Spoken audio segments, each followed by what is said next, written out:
Hey, it's Phil, and you're about to experience a conversation with Ryan Hawk, a former athlete turned leadership expert who, on his Learning Leader podcast, has published over 500 episodes. He's written 3 books, and we're going to be talking about one of those books today called The Score That Matters.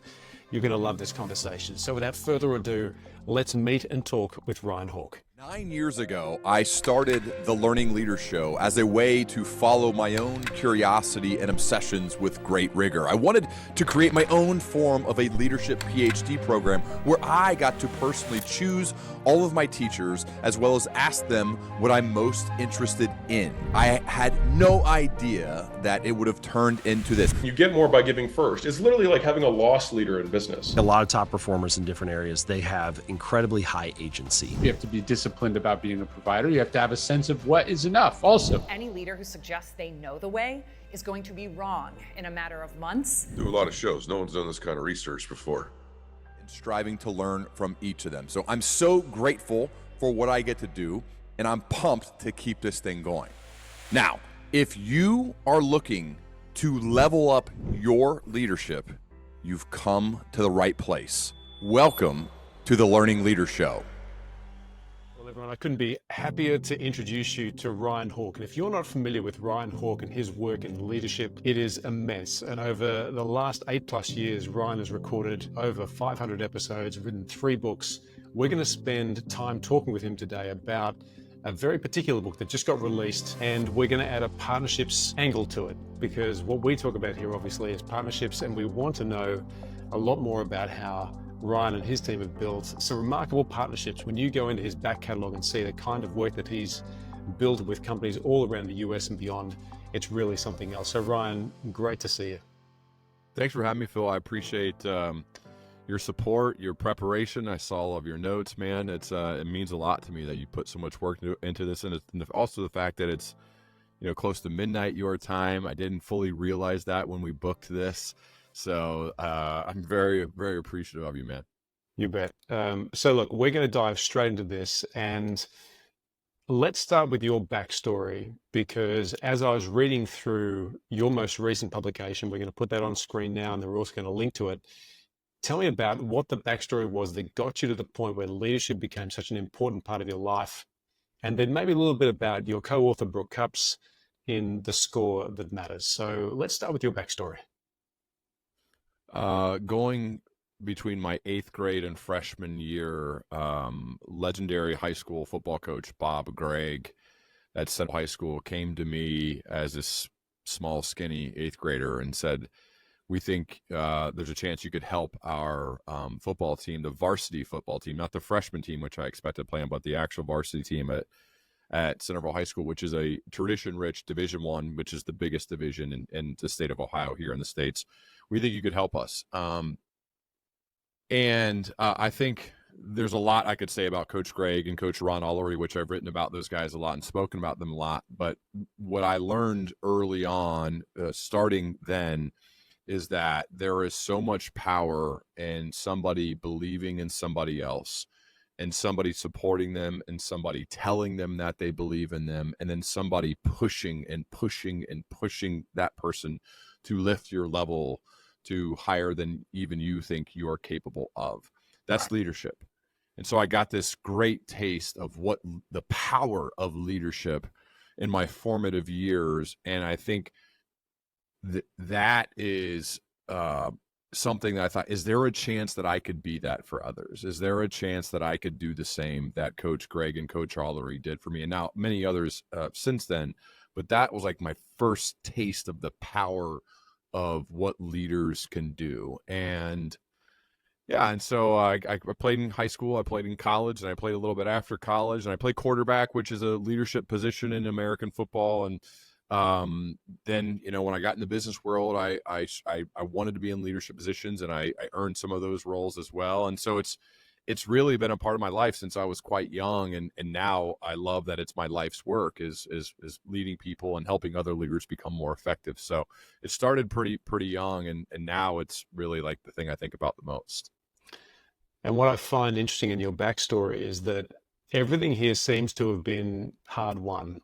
So I'm not talking to somebody who has had a great idea, built a multi-trillion-dollar company and exited. You started as a sales guy on the phones, worked all the way through, did the hard work, understands what it takes to have a conversation, to sell something to complete strangers. And so you know how to talk and converse with people.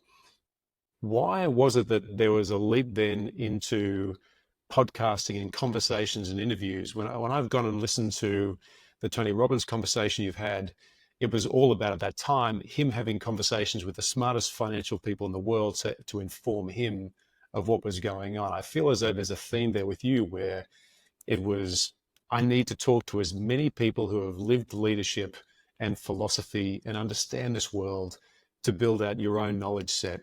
Am I on the right track with that?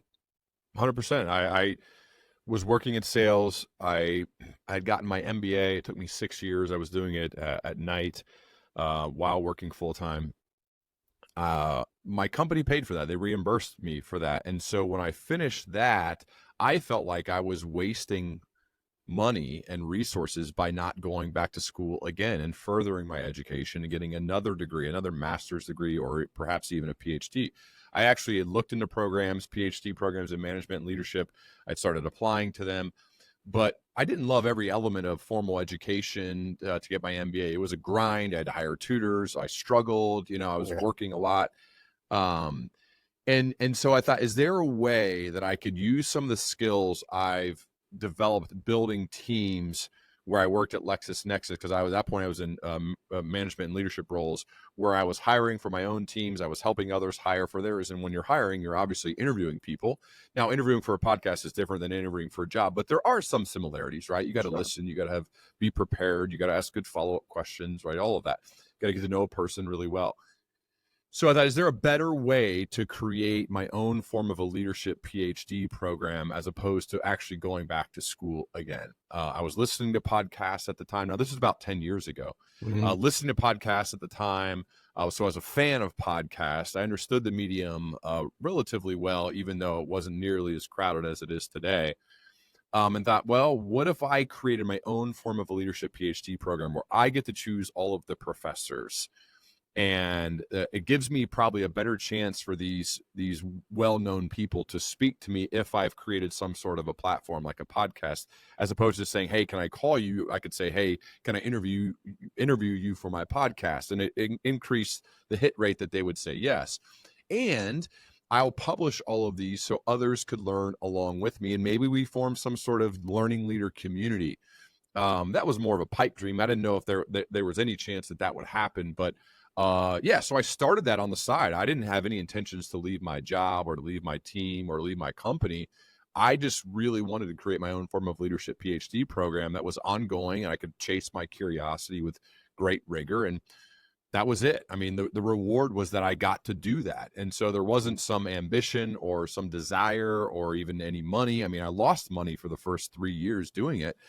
It was really about me getting to follow what I'm most curious about. That's learning from leaders who have done really great work.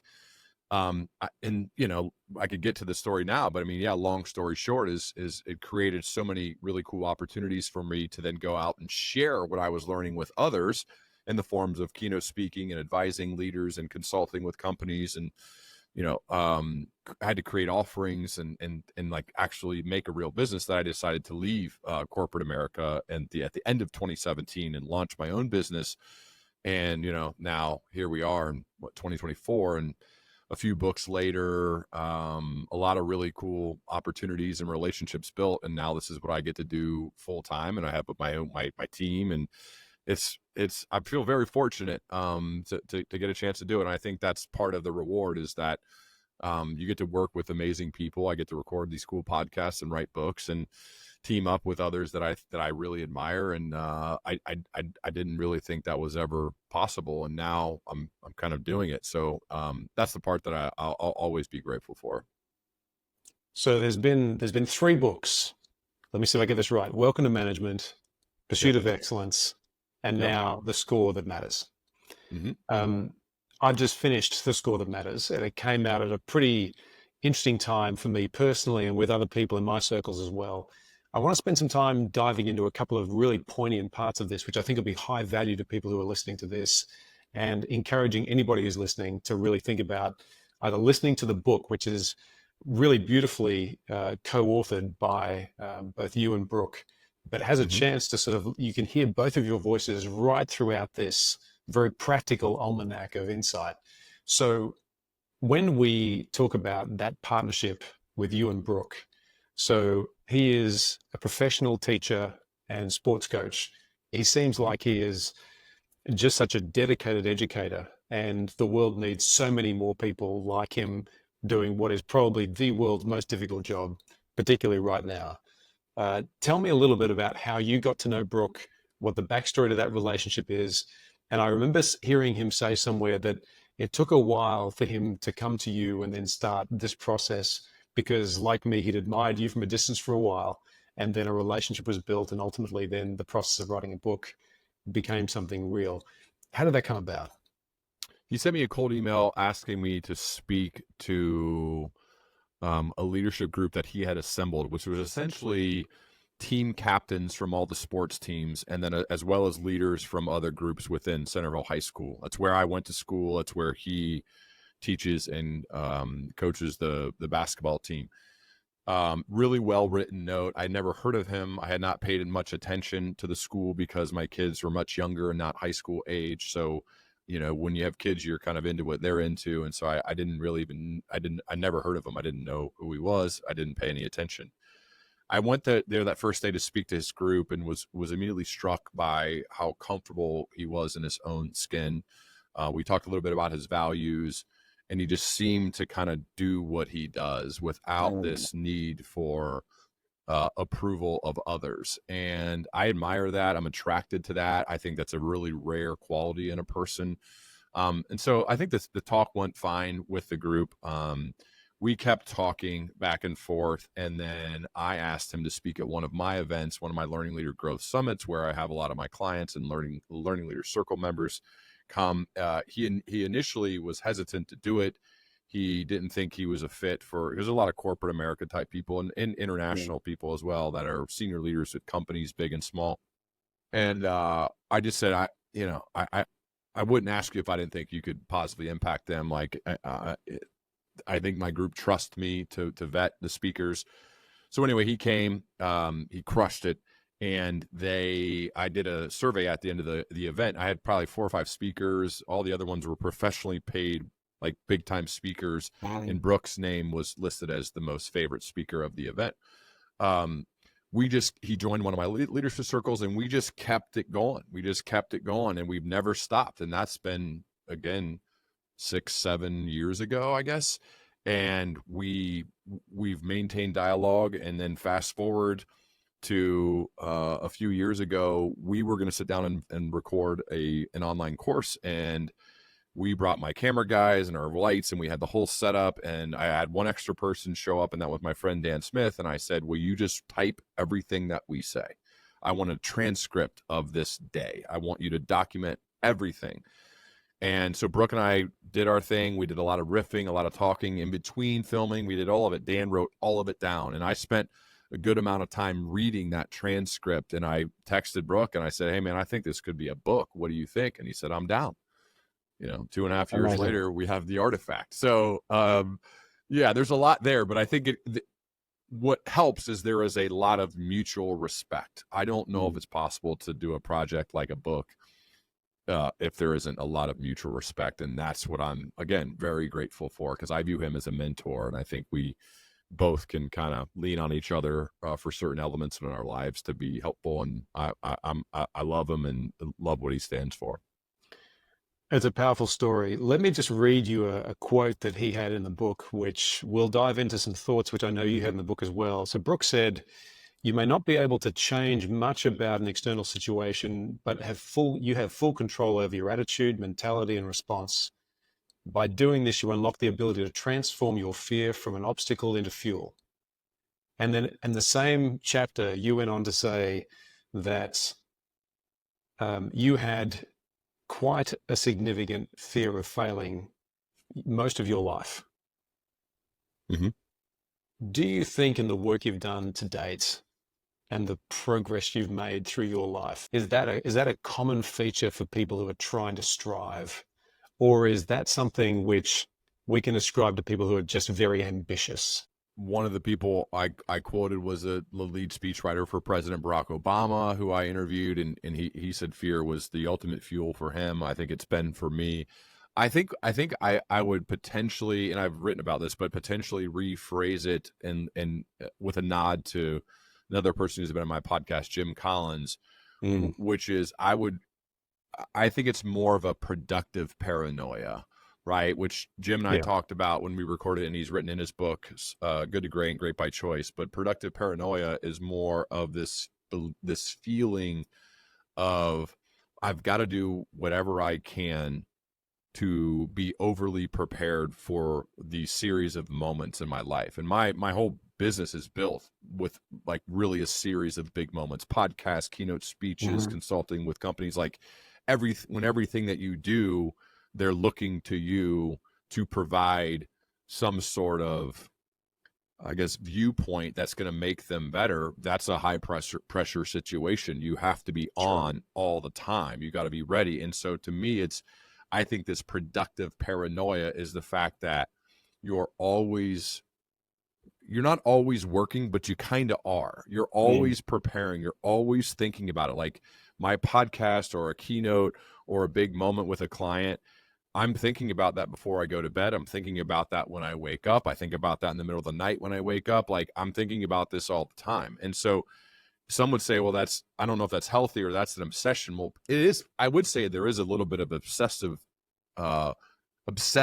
with that, but in a way that's also part of the edge. That's part of what makes you good. And so to me, that is a signal that I'm doing my life's work, that I'm doing what I should be doing. And when you study people who have sustained excellence over time, that does seem to be a commonality among them, is like if they are doing their life's work, they are in a way always thinking about it, always working. And I don't necessarily know if that's a bad thing. I just think that's reality.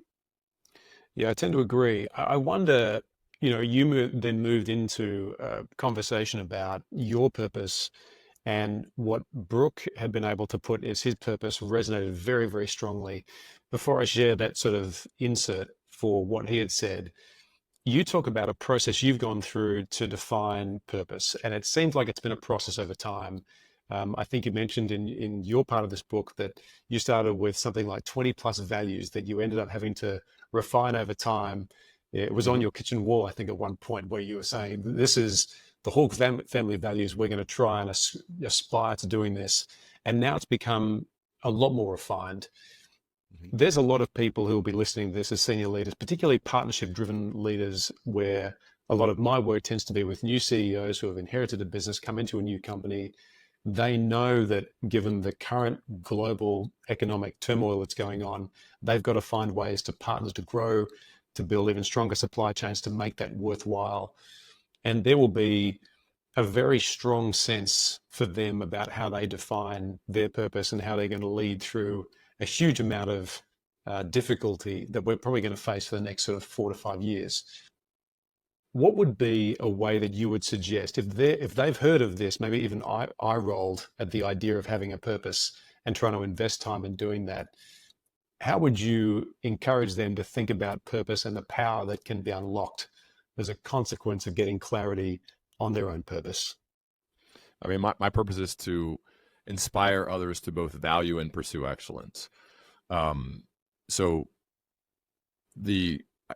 I just think it's worth it to document what are you trying to do here and why are you doing it and what's it all about, so you can expand on it. So what is that? If you break that down, I need to live in a way that inspires other people to take some sort of action, because I think your purpose always should involve, at least I would hope it involves, helping other people. Right. In some way, shape, or form, of using, whether it's your talents or your skills or your gifts. And so what's the downside to coming up with your personal purpose or with the purpose of your company? What's the downside? I don't see any. Yep. Right. At minimum, you're going to do some reflective work. You're going to write. You're going to think. You're going to get hopefully a little bit more clear on why you do what you do. And so to me, I added in that word value and pursue excellence. And I would define excellence as the gradual result of always striving to do better. It comes from Pat Riley, Hall of Fame coach. And so to me, I don't think enough people value excellence. I think there are too many that are okay with mediocrity. And so I hope by the way I show up, by the way I design my studio, by the way I produce work, by the way I am here, that's saying I value excellence. I value having a very high quality bar, and I hope my actions inspire you to do that as well. And then be in pursuit of it. This pursuit is this never arrived, always becoming mindset, meaning regardless of what we accomplish, we're always striving for an upward like trajectory like this, as opposed to just being okay with mediocrity or being okay with the status quo. I want to be pushing those edges. And so I have to live in a way, and I want to live in a way that inspires others to do that as well. And like, if you haven't taken time to think about your purpose, all of that stuff I just said, you don't know what that is for you. And I revert back to, what is the downside? There's only upside. So when at all possible in life in general, try to do things that have high upside and almost no downside. What's the worst that happens is that you think a lot about yourself, that you get reflective, that you create some sort of maxim to live. No downside. So to me, that's why I feel like everybody should do that. And unless you really don't care, like if you just are here to exist and to wander around and to hope for the best, you're probably not listening to this podcast. You're definitely not listening to mine either. Like, you're not reading books. So they would not take the time to do this. So that's why I think it's worth it. And Brooke was a huge help for me when it came to getting my values down to 4, as well as understanding what my purpose is. So he took it a step further for me, at least, where it was this comparison, ironically, between the term success. We're all seemingly societally geared towards this idea of comparison, in other words, success, and the difference between that and the pursuit of excellence. And I find it really quite something that comparison can be so simple but so profound. So whenever we're talking about this idea of success, we're obviously looking at a number, we're trying to compare against another company, another return, another score, that when you get to that mountain, whatever that is, you say a number of times in the book that it's a bit of it can feel like a hollow victory, because it's a fleeting moment. You get there and it's like, well, what happens now? And I think we've all felt that we've hit pinnacle moments. Whereas the idea of being excellent and that idea of trying to always show up and be the best you can be is something which I don't think people quite understand and have given themselves permission to try and sort of engage on that. So when somebody is saying, and I made this mention to someone in a keynote the other day, one of the key things that I enjoy most in every day is, for our kids, we've got young girls, the first thing in my day is the first hug of the morning. I look forward to that more than anything else in the world. The second thing I look forward to in the day is being excellent. And often that manifests at 5 o'clock in the morning when I'm in the gym and I don't want to pick up another weight. I don't want to do another rep. And I find myself saying, be excellent. And somehow there is this extra bit of energy to complete the piece. And then you move on to the next part of your day. And I find that to be something which is unlocked recently for me and for others I've mentioned to it, a very, very different level. So I just want to say thank you for that, because that sometimes you've got to find the language and the comparison to make that work. And that has absolutely been a fantastic part of what's gone on here. Oh, I love that story, especially the first hug, as well as be excellent. Like I as you know from reading our book, like we really like mantras and ethoses, and we like simple phrases to keep you on track or to get you get back on track if you're off. And I remember I was talking to James Clear about this last year at our Growth Summit, and we were saying the difference between like consistent high performers versus those who are not. And it's on those days at 5 a.m. when you don't feel like it. maybe for whatever reason you didn't get enough sleep or your body's not acting the way you want it to act. It's the difference are the people who show up on the days when they don't feel like it. Because when we're good and we feel good, everybody's pretty good. Like, we're all good. The difference is what happens on the days when you're not feeling it. That you push and push. And again, I learned that early on from amazing football coaches, but that I feel like is a differentiator. Just was talking to my wife this morning about that. Like, one of the things that we try to share as parents and try to model as parents for our daughters is the same thing, that we're not always going to be feeling it, but we're always going to show up and do the work. And if you do that, and we're always going to show up and be there for them and be present in those moments. And I think if you do that consistently over time, one, it builds trust, but also the work that you want to accomplish seems to get done if you have that mentality, versus you're like, oh, you're inconsistent, which you're going to be less trustworthy and less dependable and less reliable. And a lot of those words aren't very sexy, but they're very effective. And I think that's ultimately what we're trying to do, like, be really effective as leaders, be effective as parents. And that comes with a lot of unsexy words, but very meaningful and important ones. You mentioned mantras before, and talked about this idea of gestures. And so I think it was a failure reset system. This idea of an effort button right on your shoulder. Yeah, this is a real thing. So, yeah, so there's some kind of physical action that you commit to break the doubt, fear kind of cycle that might have happened as a consequence of something that's just happened in life. And on the sporting field, being a women's football coach, you know, you see some of the girls sometimes really come down on themselves hard for a misstep, a missed kick, a missed pass, and you can just see the doubt creep in, and that can cascade pretty hard and fast. And what we've taught, thanks to your teachings, is this idea of having that effort button where you're able to touch something you can do, any kind of physical thing you want to do to sort of shake yourself out and keep moving. That started, and then we built on the back of that by scoring the number of times encouragement was offered by a teammate to another teammate. And that was probably the second insight that I remember I was doing the gardening at the time, and I think, I can't remember if it was you or Brooke that said this, but there was a way in which they scored. You counted the number of times that there were touches between team members to demonstrate how that kind of affection and that kind of encouragement kept on propelling the team forward. We're now doing that. And it's interesting because we spend a lot of time not talking about the score line. What was the score? And we straight away divert to congratulations to girl A, who ended up doing the most touches during the game. And it's funny how it's resetting the mind of these 12-year-old girls who are, for the first time, playing a reasonably competitive sport and understanding what the real cohesion is for a small team. And I'm kind of hoping that this kind of behavior that we're instilling them is going to carry them through to the rest of their careers in sport, because it's a pretty interesting thing to observe once they realize why it is that we're doing that measurement. Yeah, I'm glad you brought it up. I mean, one of Brooks' values is thankful. It's one we share, but the critical behavior for that is showing love. And one of the ways that they actually measure this on their basketball team, they film every practice, film every game, is the number of touches. Right. There is something with the physical act of touching.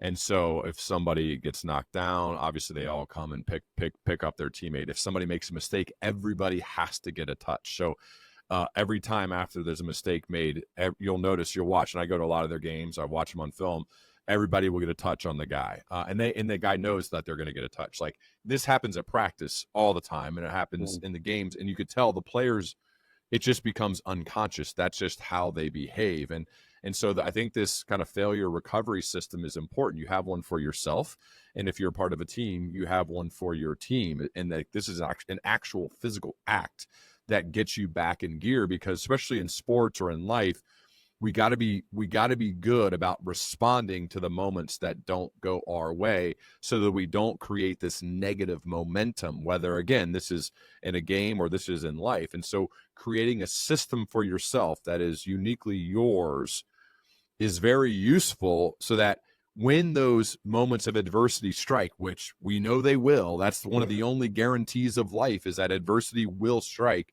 How will you choose to respond? And that is your choice. Comes from Tim and Brian Kite. E plus R equals O. A lot of people have seen that equation. E is the event.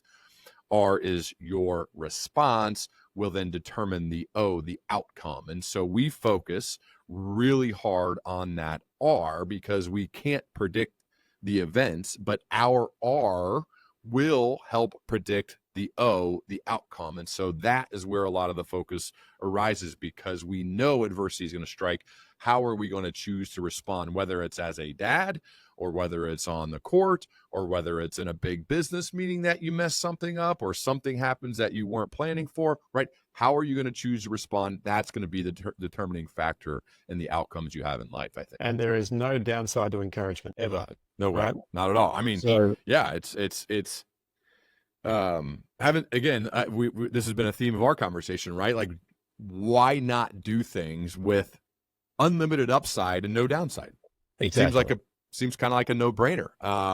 You know, I certainly not a waste of time. I think it's a good use of time. So yeah, encouragement, being a good teammate. That's one of the biggest conversations we have at our house with our girls is defining, you know, what it means to be a good teammate. And a number of the things that come up are picking them up physically when they're down, but picking them up emotionally when they're down, being supportive, cheering for them loudly, chest bumping, high fives when it goes well, right? Being a good teammate is all of those things. It's being focused on others and lifting them up, whether things are going well or things are not. That's part of being a good teammate. And that translates to all elements of life. That's partially, I mean, I am biased, but that is a big part of why I enjoy team sports, is because so much of it translates to regular life outside of sports. Let's double click on that for a minute. What is it around that thoughtful gratitude that has happened to you in your life, which has become sort of hardwired? Because you've talked about this a number of times, not just in this book, but also in other podcast episodes. I've heard that in your voice, and that intention is very, very strong. Are there a couple of moments that were really significant for you that sort of cemented that desire for you to pay that forward, the idea of being really thoughtful in the gratitude that you've received and pay forward? Well, I mean, the critical behavior that goes along with one of my core values are thoughtful, thankful, curious, and consistent. And my thankful value, the critical behavior, is leave it better, leave people, places, and things better than I found them. I think when you're given a lot, you should give a lot. I've been given a ton and continue to be given a ton. Born with amazing parents. I'm the middle of 3 boys, amazingly supportive brothers. Never wanted for anything. My parents worked very hard to provide for us. They're very present, and also the model for what it means to have a great relationship. Still are, right? I just went on a walk with my mom last night. She just got back from Florida because it's starting to get warm back here in Ohio where I live, and so they're coming back because they live in Florida half the year. And so to me, I just think I've got to witness and see that my entire life, and didn't fully appreciate it until I got older and became a parent myself and realized how much I've been given and how much I'm continually given. And I just think that is a huge responsibility, to try to add surplus value in the world, which means you need to give more than you've received. And that is really tough for me because I've been given so much. And so if you want to be a person who adds surplus value and provide more than what you've been given, that is just a never-ending quest. And to me, it's like just constantly looking for opportunities to leave people, places, and things better than I found them, to be over-prepared when I meet with people, to pick up the trash when we're walking in the park, right? To think actively and proactively of how to leave these places better than I found them and these people better than I found them. And so that is just how I try to express my thankful value. And it is rich and rewarding, and also a great challenge. And I love that. I love it. So that's why I made it one of my values, and that's why I made the critical behavior that. And I think if I live out that value consistently every day, it just seems like good things happen. Cool opportunities arise, amazing people I get to meet, right? Like you in this case, like it just doesn't happen without living out that value. And so I try really hard to do that. And when I do, yeah, I get more cool things to do. So it's just like, wow, this is like a cool flywheel, and I'm just grateful that I'm in the middle of it. I'm going to just jump into one last piece of this book. We'll go to chapter 13. In partnerships, we talk about collapsing the time to trust. It's a really important aspect of trying to get progress made, particularly in really tricky circumstances where mission critical partnerships have fallen apart. You reference the work of Stephen Covey, author of Speed of Trust. As trust goes up, speed goes up, and costs go down. And the reverse is also true. Then you mentioned General Stanley McChrystal, somebody who I look up to as a veteran, and he said the trust decreases transaction costs. What are some of the things that you do as you meet new people in your life to try and collapse that time to trust? I think you have to make the trust wager. So the trust wager, again, from Jim Collins and Bill Lazier, is that you can lead with trust and believing people and trusting them without making them earn it. Or you can say, hey, you're going to have to do some work to earn my trust. That's two different ways to approach life.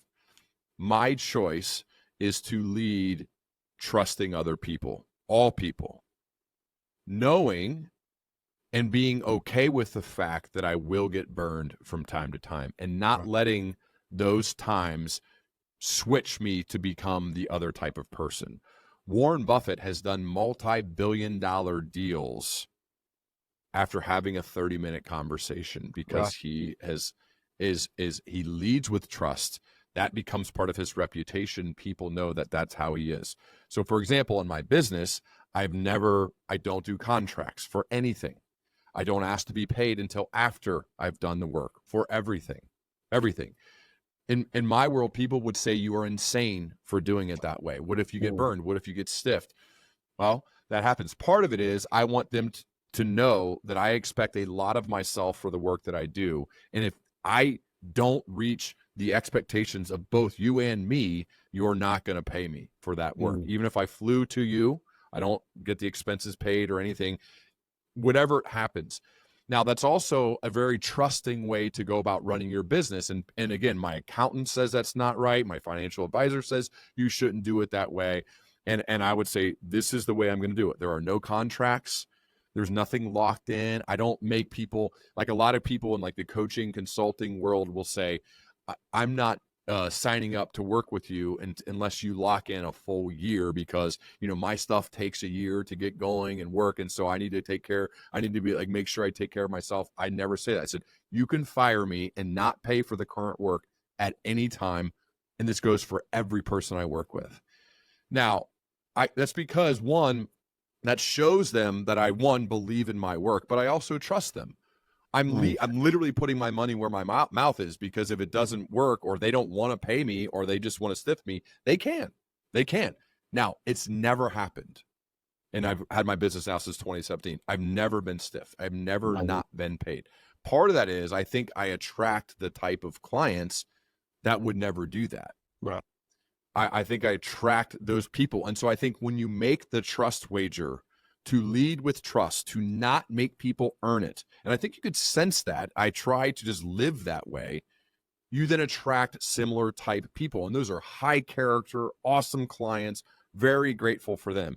And versus if you're the one who has to go through all these crazy contracts and lawyers and different things and make people earn your trust over the course of many months or years, you're going to attract the cynical type of people who also make others earn their trust. And so you're in this constant battle of, you haven't earned my trust. I worked for a boss like that. I've written about him. I think that was in The Pursuit of Excellence. And that is just such a not fun way to live life. I mean, I would rather live life just trusting people and being okay with the fact that every once in a while, someone's going to betray that trust. Okay. It happens. When it does, it's a huge bummer, tough to regain it for sure. Yep. And you move on. But there are a lot of amazing people out there, a lot of great people that are very trustworthy. And so I try to be trustworthy and trust willing. And when I have lived life that way, it seems to attract similar types of people to me. What do you think leaders are missing right now about the upside that could be achieved with partnering with other organizations when compared to going it all their own? You probably have a core competency of what you're really good at, and it's not everything. And the people that you partner with probably have their core competency of what they're really good at, and it's not everything. And so when I look at the partnerships and the people I've hired and the people I've chosen to become part of my team, we're not great at the same things. And we also don't desire to do the same things. Yeah. And so to me, it's like, who can I find that is world class at this specific skill that I need to make my team better that I'm not that great at? Right? I don't want or need people who are world class at the exact same things that I'm great at. I need people who can fill in gaps and who want to fill in those gaps. And so they desire the thing that I want them to do, and they're really good at it, and I am not, or I don't necessarily want to do it. Then that's a great partnership, right? That's what I'm looking for.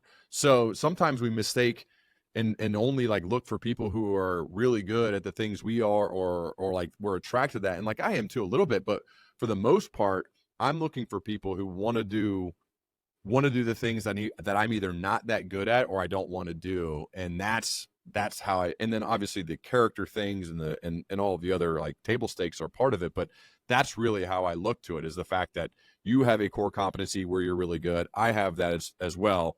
And they're different. Okay. Maybe we should team up to attack this thing.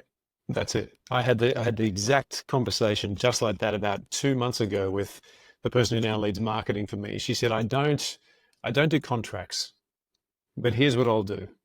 And we started working the next day, and it's been phenomenal. And I've never had that kind of relationship before, because there have been contracts and agreements and a whole bunch of stuff. But what I've had my eyes open to is this notion that if you do set yourself up for that trust dynamic and you play that wager, it can come back and actually end up delivering extraordinary value. I do worry that there are too many leaders who are worried about the risk of entering into partnerships because they're too worried about all the other things they've got to try and manage in their worlds right now. So what I am hoping over the next 10 and 15 years is that leaders take a moment to consider, what are they actually genuinely great at? What are they world class at with their organizations? And where can they afford the time to explore those trusting partnerships to help people, to help their organization grow in a way that they couldn't do otherwise, and be a little bit more flexible with that line of thinking. And I think be very generous.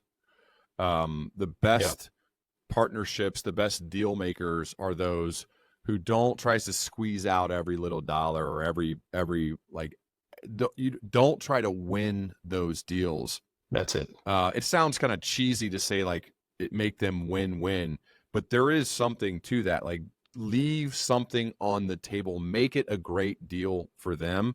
I think that's one of the biggest things with the people I work with is, I usually ask them what would make it like an amazing deal for them, whether it's financially or the work or a combination of everything. Great question. Yeah. And then just give it to them or more.